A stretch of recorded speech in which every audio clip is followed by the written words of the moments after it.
Assalamualaikum warahmatullahi wabarakatuh. Salam sejahtera untuk kita semua. Salam inspirasi Radar Malang TV. Kita hari ini kedatangan tamu spesial, seorang pendidik, seorang inspirator, Kepala Sekolah SMK Muhammadiyah 7 Gondang Legi, Kabupaten Malang, Bapak Munali STMPD. Assalamualaikum warahmatullahi wabarakatuh. Waalaikumsalam warahmatullahi wabarakatuh. Terima kasih atas kehadiran Bapak Munali. Ini akhir tahun agak sibuk ini. Sibukannya apa ini?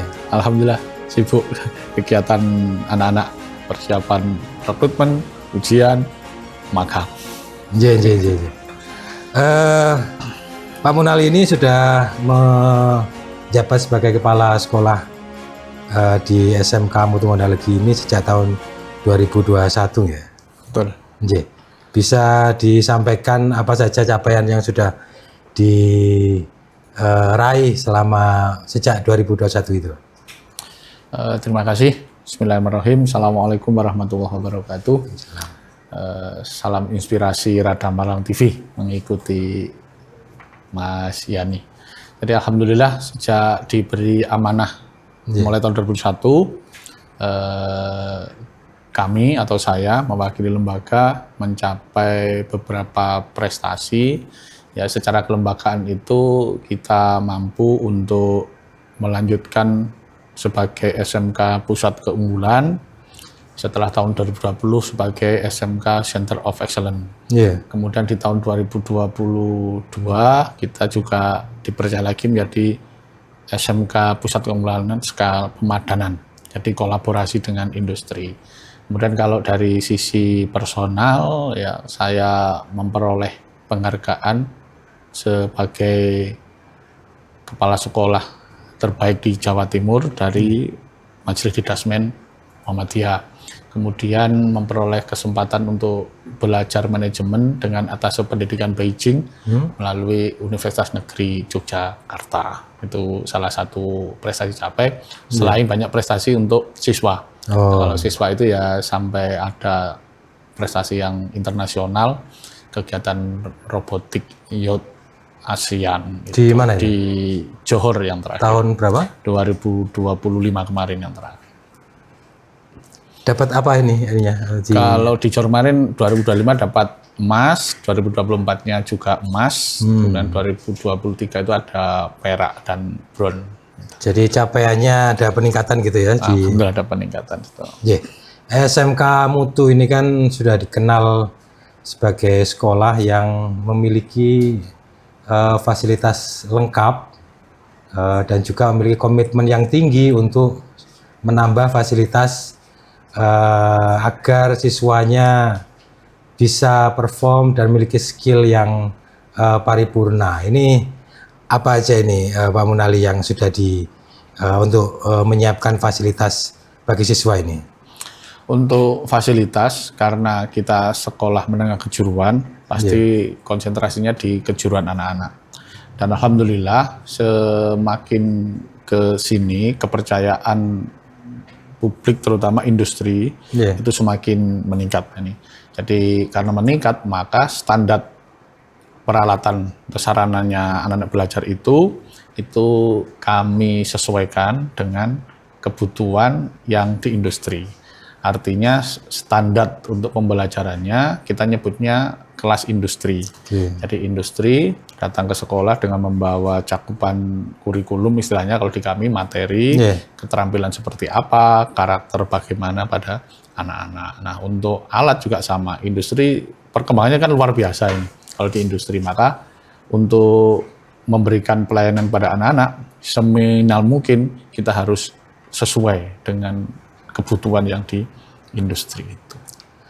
Barangkali ada fasilitas terbaru ini kan, kalau gedungnya kan sudah dari dulu cukup ya wah lah untuk ukuran SMK, kemudian barangkali fasilitas tambahan yang sedang atau sudah dibangun baru-baru ini Pak Munali? Yang terbaru fasilitas untuk pelajaran itu kita menyelesaikan yaitu perpustakaan digital. Alhamdulillah kemarin diresmikan, di-launching oleh Prof. Muhajir. Prof. Waktu itu Muhajir menjabat sebagai staf presiden bidang haji. ya. Nah, kemudian dari situ mengapa kok kita memberikan pelayanan atau sarana perpustakaan? Karena kita paham bahwa generasi hari ini perlu hobi membaca itu sangat tinggi. Jadi perpustakaan digital itu tidak hanya bertumbuh pada sarana misalnya televisi, kemudian buku yang online, digital, tidak. Tapi tempat-tempat itu kita siapkan senyaman mungkin agar anak-anak memiliki daya semangat untuk berkunjung ke perpustakaan. Yang kedua, kita menambah aula yang itu dapat digunakan untuk workshop anak-anak, untuk guru, untuk kegiatan yang kapasitasnya itu 500-an. Itu fasilitasnya ada videotron, ada AC, ada sound systemnya. Jadi kalau digunakan untuk peningkatan pembelajaran yang berjumlah besar itu insya Allah sudah sangat mendukung. Termasuk untuk kegiatan sekolah dengan wali murid atau itu juga kayaknya representatif juga itu. Untuk pendekatan itu. Ada banyak program yang sudah digulirkan oleh SMK Mutu untuk meningkatkan skill maupun kemampuan para siswanya, dan juga tadi sudah disampaikan kalau ada cukup banyak prestasi yang diraih oleh para siswa. Nah, untuk penguatan di guru atau pendidik seperti apa ini? Kalau penguatan di guru dan pendidik, alhamdulillah dengan kolaborasi industri, kita industrinya kan yang berskala internasional ya. Ada United Tractor, kemudian ada Astra Daihatsu, ada Yamaha, ada Samsung, kemudian ada Panasonic, kemudian ada dari manajemen itu ada perusahaan misalnya Indiratex, Pegadaian, kemudian bank atau yang kesehatan itu kita di Kimia Farma. Jadi kita peningkatannya, kita memagangkan guru untuk mengikuti upskilling, jadi penguatan keterampilan yang dilakukan oleh Direktorat SMK maupun dengan industri. Jadi sebelum siswa, gurunya ini juga Betul, gurunya itu jadi tetap berjalan. Jadi kalau siswanya nanti kita inginkan yang kompeten, maka gurunya juga harus kompeten terlebih dahulu. Jadi beriringan itu. Jadi ada bertahap, karena waktunya tidak pendek. Jadi ada 2 bulan, 3 bulan, ada yang online, ada yang offline. Itu untuk meningkatkan kapasitas gurunya sebagai pendidik sekaligus instruktur lah gitu. Yang paling banyak menyerap atau memberi skill kepada siswa yang sinergi kerjasama itu perusahaan atau company apa saja yang paling banyak? Yang paling banyak dari sisi jumlah memang di jurusan teknik alat berat, yaitu PT United Tractor itu. Jadi itu ada kesempatan untuk guru rutin, kemudian kalau siswa itu ada program magang sekaligus ada sertifikasinya. Magang berapa lama itu? Magang itu minimalnya 4 bulan. 4 bulan. Tetapi kalau misalnya dia dirasa bagus, kadang-kadang perusahaan ini memberi kesempatan untuk menambah waktu. Oh, jadi ada kesempatan juga untuk direkrut di situ juga? Ada. Ya, kalau yang direkrut itu perusahaan yang sifatnya nasional tapi tidak terikat pada satu perusahaan. Jadi ada perusahaan yang memiliki jumlah armada alat berat itu banyak, kemudian mensuplai beberapa mitranya. Nah, anak-anak itu masuk mekanik, operator. Nah, itu kesempatannya yang lebih tinggi sampai direkrut. Jadi kadang-kadang anak-anak PKL itu awalnya 4 bulan, tapi sampai dia kelas 12 pun masih lanjut.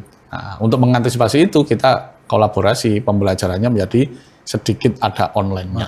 Oke. Jadi ini kan faktor trust juga ya, artinya bahwa ketika siswa PKL di situ kemudian juga bisa memberi nilai tambah sekaligus skill bagi anak-anak, tapi pada saat yang sama perusahaan juga ketika ditempati itu juga punya kesempatan untuk merekrut siswa-siswa terbaik. Bagaimana menjaga supaya ini bisa jalan? Ya misalnya gini, yang sekarang masih magang di Jakarta kan dari PT Panasonic. Ya. Jadi anak-anak ketika PKL kan sudah selesai di kelas 11 akhir. Kemudian ternyata di kelas 12 anak-anak ini diminta untuk magang. Nah sekarang posisi di Jakarta, semua fasilitas dari Panasonic. Nah kalau anak-anak ini bagus itu anak-anak ada kesempatan untuk rekrutmen. Nah kemudian yang misalnya PT HPI, Hartono Plantation Indonesia, itu perusahaannya Jarum Foundation. Betul. Itu di Sumba Manis juga sama.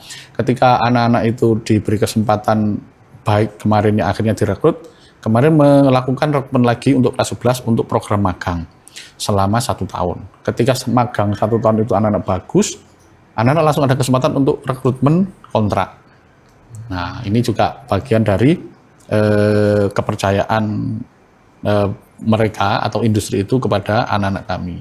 Kemudian juga ada yang memang betul-betul industri meminta, oh saya butuh siswa yang kelas 12 misalnya, atau alumni misalnya, itu untuk ditempatkan perusahaan kami. Meskipun melalui tes, tapi tetap melalui sekolah sebagai penjamin lah. Betul, penjamin mutu. Garansinya. Menjadi garansi. Ya. Jadi alhamdulillah anak-anak sekarang kadang kelas 12 itu dia loh masih kelas 12 kok sudah tidak pernah di sekolah karena anak-anak magang. Tapi tetap ada pantauan dari kami setiap bulan itu melalui wali kelas. Jadi bersinerginya seperti itu. Artinya bahwa memang tidak lepas begitu saja ya ketika Betul. Misalkan mereka walaupun dengan kemampuan yang sudah ada, kemudian juga fasilitas yang sudah dimiliki, kemudian mereka proper di tempatnya PKL, kemudian bahkan sampai ke rekrutmen, itu sekolah tetap dalam asistensi begitu ya? Betul. Jadi kalau ada hal-hal teknis misalnya, ya tetap sekolah yang menjadi pijakan utama. Jadi informasi perusahaan itu pasti melalui sekolah. Misalnya saja ada anak yang sudah direkrut, kemudian anaknya diberi kesempatan pulang untuk menyelesaikan administrasi atau apa. Ketika belum kembali, ya tetap ke sekolah. Misalnya, kenapa kok belum kembali? Sekolah mengkonfirmasi, oh ternyata masih belum selesai terkait dengan kegiatan, itu tetap ada komunikasi. Oke. Jadi kalau semakin banyak siswa yang bisa diserap di sektor industri itu lewat kerjasama itu, tentu kemudian mereka juga ada kesempatan berkarir di tempat lain, tentu akan keluar. Dan ketika misalkan adik kelasnya itu kemudian ini bisa menjadi link and match di luar yang kerjasama dengan ini ya? Betul. Pak Munali ya? Betul. Gimana, seperti apa ini? Jadi kan kalau sekolah itu kita masuk sekolah sobat, sekolah binaan unit traktor. Tapi dari sekian anak itu pasti kan ada seleksi. Yeah. Nah tidak semuanya anak-anak itu dapat masuk di unit traktor karena binaannya kan banyak. Betul. Nah untuk mengantisipasi kondisi itu maka kami sekolah juga mencari mitra lagi yang hampir sama seperti dengan unit traktor untuk anak-anak. Nah akhirnya kita memiliki beberapa perusahaan yang tadi saya sebutkan itu dengan model yang hampir sama. Jadi kepercayaannya itu kita jawab dengan anak-anak yang mampu untuk melakukan pekerjaan yang diperlukan di industri, meskipun nanti ada waktu untuk training sebelumnya dan ada program training sebelumnya. Nah, salah satu program yang banyak atau sudah dilaksanakan oleh SMK Mutu Wonalegi itu adalah memfasilitasi muridnya untuk kuliah ataupun kerja di luar negeri. Nah, ini seperti apa program ini, Pak Munali? Kalau yang sekarang awalnya program kuliah ke luar negeri itu tidak segencar hari ini ya. Dulu itu kan karena dianggap biaya tinggi, sehingga kami kebetulan ada siswa yang sekolah di luar negeri yang awalnya kuliah, kemudian memberi info. Misalnya ada yang di Jepang, dia kuliah bahasa Jepang di Surabaya. Kemudian sebelum bekerja ke Jepang, dia kan saya magangkan di sekolah sebagai karyawan lah misalnya. Kemudian ketika ada panggilan di Jepang beasiswa, dia ikut dan lolos. Nah setelah itu dia menginformasikan bahwa ada peluang, termasuk yang di Turki. Nah, sekarang lebih spesifik lagi, kita mengembangkan semacam program kebahasaan itu untuk ke luar negeri. Karena kita alhamdulillah kan ada juga asrama atau boarding lah. Ya meskipun SMK kan banyak yang mau kuliah. Nah itu ada pelajaran khusus untuk menyiapkan ke perguruan tinggi di luar negeri. Karena sudah ada alumni SMK yang lulus. Nah, minimal sudah ada pintu lah di sini. Termasuk yang kemarin di Taiwan itu juga ada, karena dia ngambil di perguruan tinggi di Indonesia, berada kesempatan lanjut di luar negeri. Kita pendampingan, karena tidak semua atau belum semua kita dapatkan fasilitas misalnya bahasa Mandarin atau bahasa Jepang atau bahasa Turki. Jadi kita memberikan kesempatan untuk pintunya. Ketika sudah belajar bahasa, nah mereka sudah mencari partner-partner dari tempat kuliah itu. Seperti itu. Ya, jadi kalau yang lulusan yang sudah bekerja di luar negeri itu memang menjadi aset sebenarnya bagi sekolah ya. Betul. Nah, ini yang selain yang di Jepang tadi itu, tadi kayaknya di Turki kayak gitu itu sudah ada komunikasi untuk lanjutannya gitu, Pak Menali? Ada, karena di sana kan sudah ada apa istilahnya. Kalau misal di Indonesia itu seperti diaspora. Nah, seperti diaspora tapi mandiri. Jadi beasiswanya dari beasiswa dari program itu. Cuma kita hanya tadi ini ada peluang, kemudian komunikasi. Silahkan tes ya secara mandiri, meskipun tesnya di sekolah. Tapi untuk kemudian sampai pada dia masuk atau tidak itu kan tetap ada tim dari. Jadi peluang-peluang itu yang tetap dibuka berikan, dan ini ya sama sekolah ya, difasilitasi juga ya untuk ke sana. Pak Menali, untuk yang paling sering disampaikan ini lulusan SMK itu kan memang harus siap kerja, tapi kenyataannya memang di banyak kita lihat, kita cermati itu kan banyak juga yang akhirnya belum dapat kerja setelah lulus. Nah, ini apa saja ini yang dilakukan oleh SMK Muhammadiyah 7 untuk mengantisipasi itu?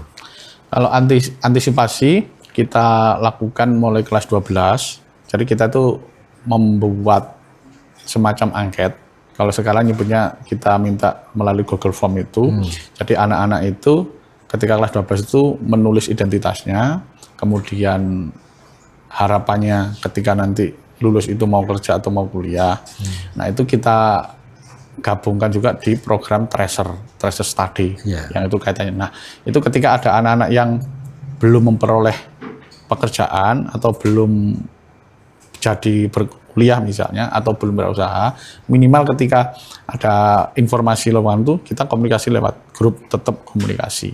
Jadi grup alumni atau grup wali kelas yang masih ada itu sebagai payung itu.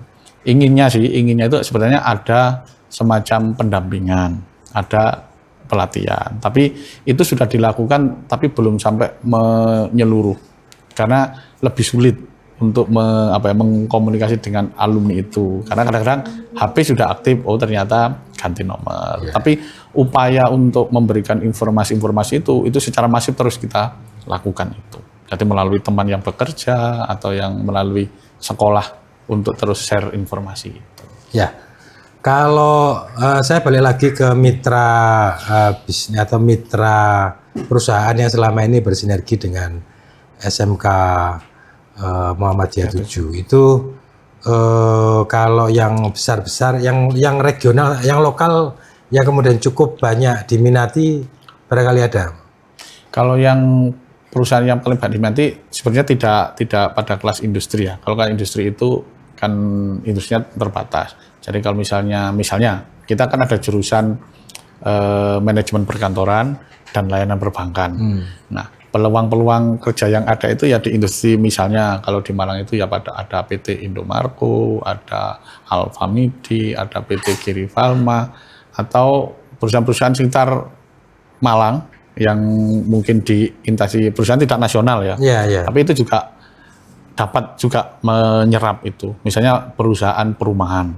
Nah, ternyata anak-anak itu juga banyak menjadi apa istilah kalau sekarang itu seperti pemasaran yang marketing itu ada yang menjadi administrator juga ada. Itu peluang yang kadang-kadang tidak tertutup tapi tinggi penyerapannya. Gitu. Untuk jurusan yang ada di SMK Mutu Kondalegi, apa saja ini Pak Mundali? Kita itu salah satu sekolah yang jumlah jurusannya memang sangat banyak. Jadi kalau bicara kompetensi kalian itu ada teknik, kemudian ada bisnis, ada informatika, ada kesehatan, ada pariwisata. Jadi kalau di total itu ada 14. Nah dari 14 ini alhamdulillah semua memiliki mitra industri sebagai pendamping pembelajarannya. Nah, untuk yang paling tinggi memang di jurusan teknik. Ada bidang kesehatan yang saya dapat informasi juga kalau ini juga sudah bersinergi dengan perusahaan luar negeri untuk pengerahan tenaga kerja kesehatan ya. Nah, betul. Jadi kalau untuk kesehatan, alhamdulillah kita itu dulu digandeng oleh PT OS Senanjaya. Itu salah satu perusahaan mitra yang menghadirkan tenaga kerja ke Jepang. Dan SMK Mutu sebagai salah satu sekolah yang sabihuna awalun lah istilahnya. Jadi yang paling awal mengirimkan. Dan alhamdulillah sampai hari ini itu tetap bidang caregiver itu menjadi andalan dari SMK Mutu. Dan kemarin yang ke Jepang itu OS Senanjaya melepas 23 alumni SMK Mutu dan tidak hanya bidang kesehatan. Ada bidang juga teknik melalui program SSW yang ke Jepang kerjasama dengan Japan Association Construction Indonesia itu, jadi JACI itu. Ada berapa orang itu? Itu yang kemarin yang kita lepas tahun ini itu ada 23 yang itu sudah berangkatnya bertahap. Nah sekarang sedang proses lagi untuk tahun 2026, kemarin itu informasinya sudah lolos anak 29. Tinggal anak 29 dites lagi, kalau dia masuk maka dia harus masuk karantina untuk belajar bahasa Jepang. Jadi mereka ini memang jadi siswa itu punya kesempatan yang sama untuk berproses di sana, mengikuti seleksi, kemudian formasi juga sudah tersedia gitu ya? Betul. Jadi kalau ke Jepang itu di awal tidak berbicara kompetensi, tapi banyak berbicara penguasaan bahasa. Nah pekerjaan yang tersedia itu memang beda dengan Indonesia. Kalau di Indonesia anak sudah melalui sertifikat, misalnya diakui atau tidak. Nah kalau di Jepang, ini informasi yang kami gali juga pengalaman dari anak-anak itu. Jadi keterampilannya dilatihkan ketika dia sudah masuk di Jepang. Kalau di Indonesia, paling banyak belajar satu bahasa, yang kedua budaya, yang ketiga etos. Ya etos kerja itu karena berbeda. Ya intinya Indonesia dengan negara maju seperti Jepang itu berbeda dari sisi etosnya. Jam kerjanya kan beda. Kalau di kita jam 7 sampai jam 4, lah kalau di sana itu boleh jadi jam 6 sampai jam 8 malam. Melampaui ya. Iya.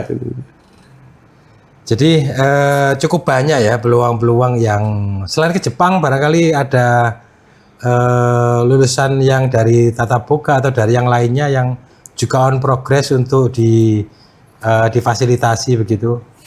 Kalau untuk ke Jepang itu saat ini kan bidang pekerjaan banyak. Jadi kemarin itu yang saya dengan teman-teman itu berangkatkan itu jurusannya juga berbagai jurusan.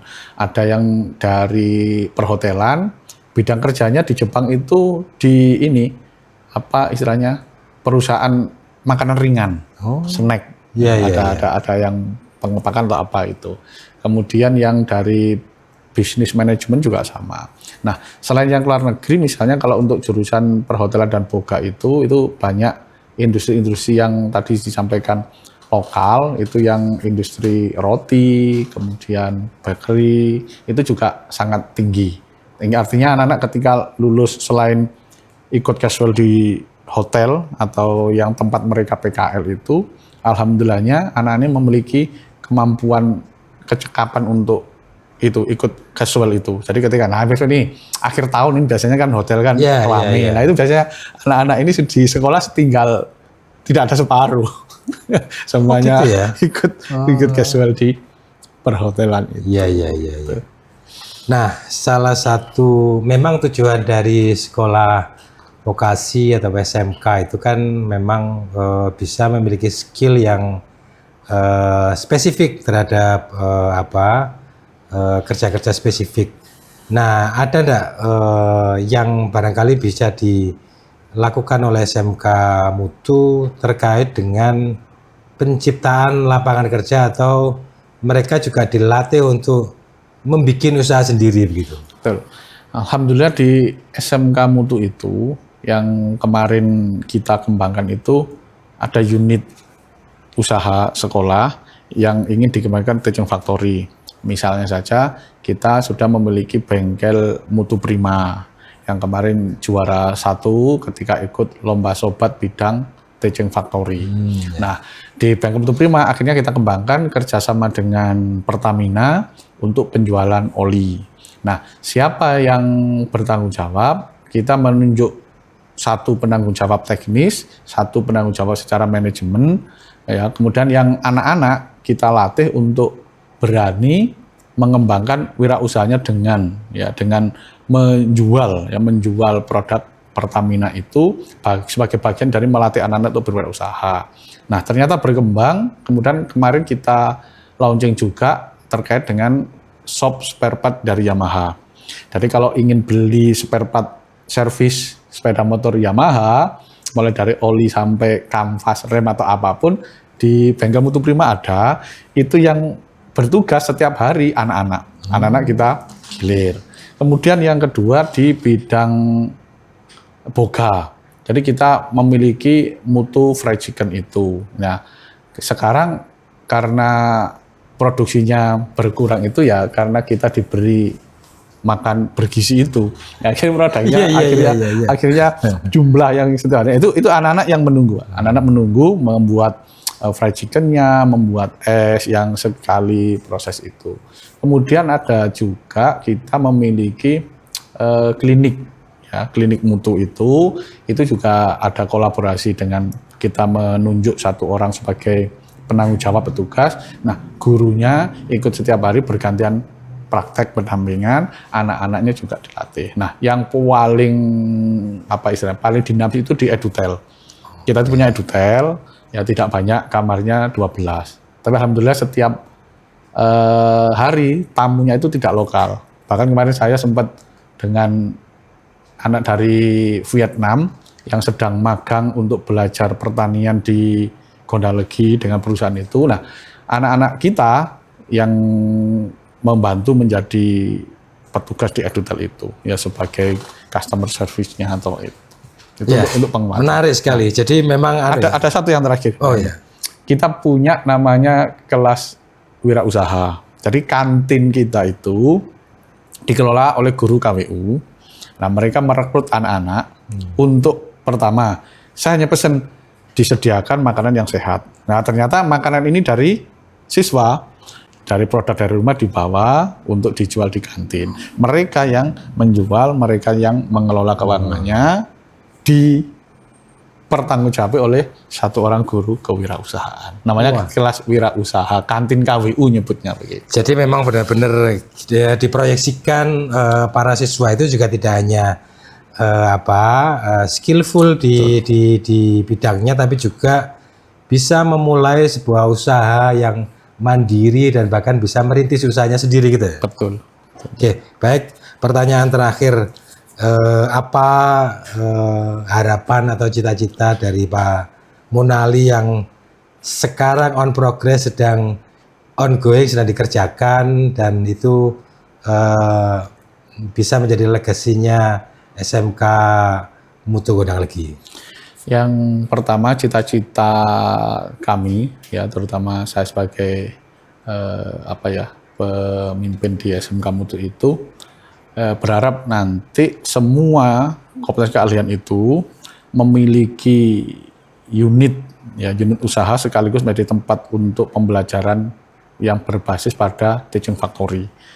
Ya, jadi ini mengapa penting, karena nanti ketika ini sudah diwujudkan, maka insya Allah untuk kesan SMK menciptakan banyak pengangguran itu akan mulai terkikis. Mengapa? Karena anak-anak memiliki tadi kepercayaan diri untuk tidak hanya berfokus pada jurusan yang diajarkan, karena mereka memiliki potensi yang berbeda. Boleh jadi mereka teknik, tapi kok jiwa wirausahanya tinggi. Nah, mereka juga memperoleh itu. Nah, sehingga harapan saya nanti, keinginan kami nanti itu akan meningkatkan ya semua unit yang ada itu untuk betul-betul menjadi salah satu tempat pembelajaran yang terbaik. Kemudian yang kedua, kita juga ingin, karena kita punya boarding, kita juga punya siswa-siswi yang dari satu Indonesia, kita berharap nanti juga betul-betul akan menjadi tempat belajar yang mampu untuk mengayomi semua lintasan itu. Jadi mulai dari Papua ada, dari Sumatera ada, Kalimantan, Bali, bahkan Sumba. Karena apa? Karena anak-anak sekarang nanti akan bermuara ke sana.